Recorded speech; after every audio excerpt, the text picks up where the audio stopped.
Welcome to Watch Symposium. I'm Austin. Alright, so high time for another video, I think. I've been wanting to make a video like this for a while. A lot of people start out videos like that. Anyway, hey, there's no better time than the present to talk about what I think is the pinnacle of horology. You know, if you look at what humans have created, there's a lot of different ways to look at it. You know, the pinnacle of the mechanical watch, the pinnacle of the smartwatch, you know, the pinnacle of the quartz watch. But let's just talk about the overall pinnacle. The best of the best. Whenever you use a word like best, you know, it's so general, and people will say, what are you talking about? Are you talking about best in terms of accuracy, toughness, bang for buck? What are you talking about best? Well, I'm talking best in the most general sense. All right, so when I say best, generally the best. Okay, now what do you guys think I'm gonna say? All right, place your bets, place your bets. I can say Rolex. You know, I love Rolex. I'm a Rolex fanboy, many people call me. No, I'm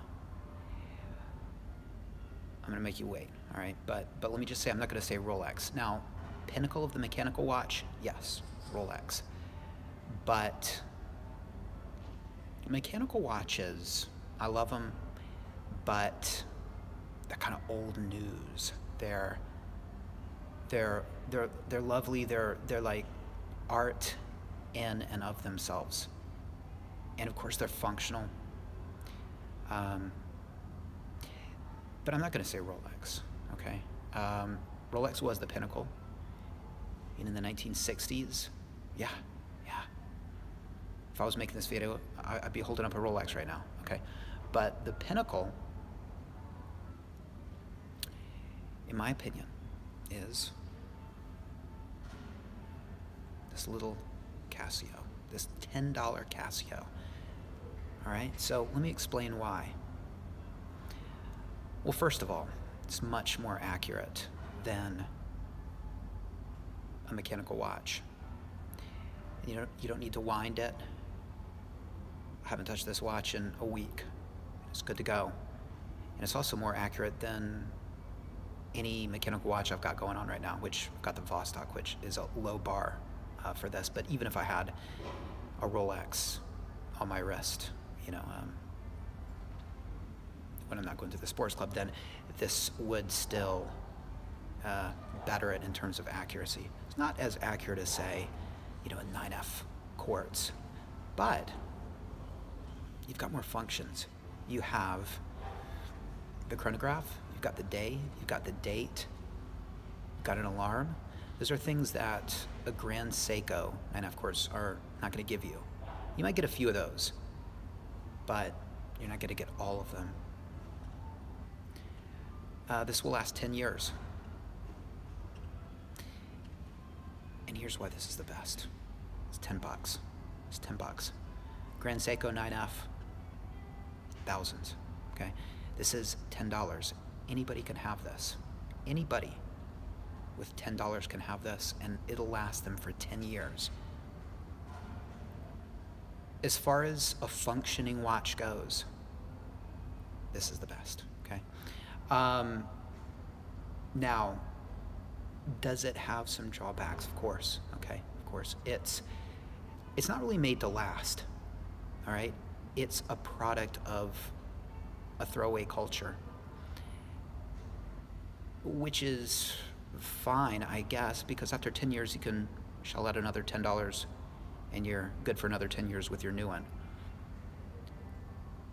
I don't like that idea. I'm environmentally conscious, and I don't like the idea that this won't last. And you know, you can change the battery, sure, but the rubber eventually will wear out. I don't think you can be wearing this particular watch in 50 years. I think something's going to crack, something's going to break, and you really can't have it repaired. Okay, it's not very fashionable looking, and that's sort of why we like our metal braceleted mechanical watches, because there's nothing really artistic, or I mean, it's an attractive watch, but you know, as far as digital watches go, but it's not really.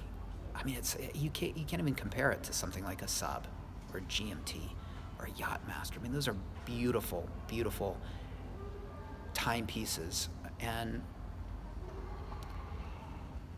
you know, when it comes to the form, there's nothing better than a mechanical watch, and I think there's nothing better than a Rolex. But of course, you know, that tastes different. You might say Omega, or you might say you like what Seiko is doing, or Audemars Piguet, or whatever, right?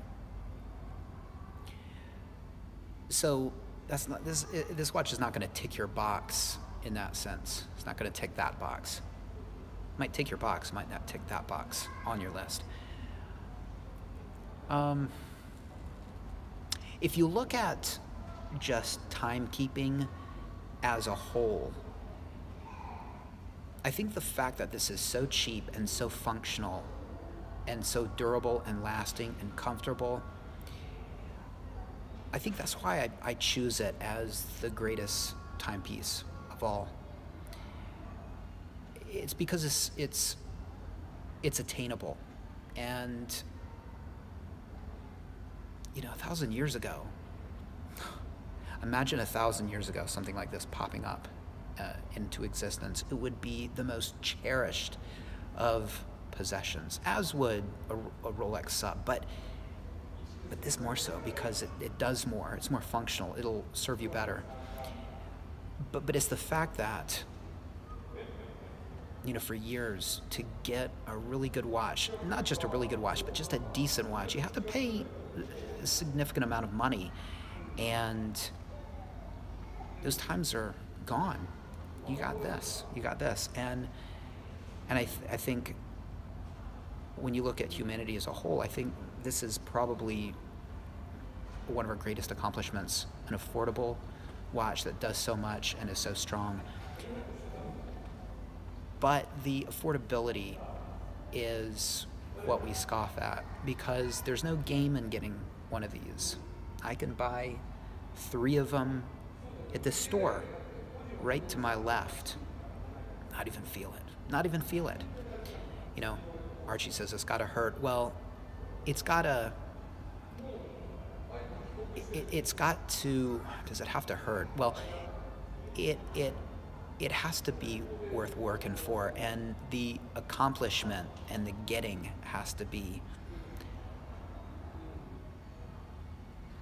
well, it's got to hurt enough that you feel like you did something, right? I mean, a whole box full of these is not much of an accomplishment. You know, they're $10 a piece. All right, I take $100 next door, and I've got more than I ever need for life. But anybody can do that. Well, I mean, not everybody's got $100 to blow on watches, but you know, that's not much in the watch world, right? We seek these difficult to get, expensive. I mean, even your cheapest Rolex is, you know, $3,000, $4,000. Yeah, maybe you can get one for $2,000. 34 millimeter, old 6694. But generally, I mean, you're talking about $5,000 for a Rolex, and you're not just paying for the watch, but you're going through the experience of working towards it and attaining it. And it's a journey for each watch, especially your first, especially if you don't have much money to spend. If you have money coming out your ears, it's pretty easy, but if you don't, it's a journey, and it's a satisfying journey that comes to, you know, a climax with this beautiful piece of functional art on your wrist. This will never give you that. Okay, this will never give you that. Okay, and that's why we scoff at it, and that's why we don't appreciate it. That's why when I get home, I'm gonna pop on a mechanical watch. But this right here is, horologically speaking, I think humanity's greatest accomplishment. Now, I have to throw out, before I end this video, sort of I have to give credit to the Grand Seiko spring drive, because I think it really is something special. I don't think it gets enough credit. I don't give it enough credit. The fact that it has quartz in it and uses quartz, and there's like a electrical component to it, sort of turns me off. That's my issue. That's my bias that I have to overcome. But in a time when it's either digital or mechanical, and mechanical was lacking because the accuracy, and digital was sort of soulless, Seiko came along and they created something that was a beautiful combination between those two choices. As something that gave you the sweeping second hand and the beauty and the form, but also the functionality of something like this. And talk about thinking outside the box. I mean, the Grand Seiko spring drive is absolutely amazing. It's not for me, but I can see how it could be for many people, and it is sort of the best of both quartz and mechanical, and I recognize that. But when you just talk in general, and I'm talking in general terms, I'm not talking to watch people, maybe I am, but I'm making statements that sort of hopefully appeal to people who are not watch people, the general public, and saying this right here is, I think, because of its affordability, its functionality, its comfort, its unobtrusiveness, so many different things, I think I could say it is the, quote, best. All right, well, what do you think? Am I wrong? Am I right? You might think it's a low bar that I have to say this is the pinnacle of horology. But we're living in a world, especially if you love mechanical watches and Rolexes and all that, where you don't appreciate things that you may need to appreciate. Step back and you look and you think, this is a great accomplishment. Well, what do you think? Anyway, school me. Leave a comment. What do you think is the greatest pinnacle? Let me know. Thanks for watching. Take care. See you next time.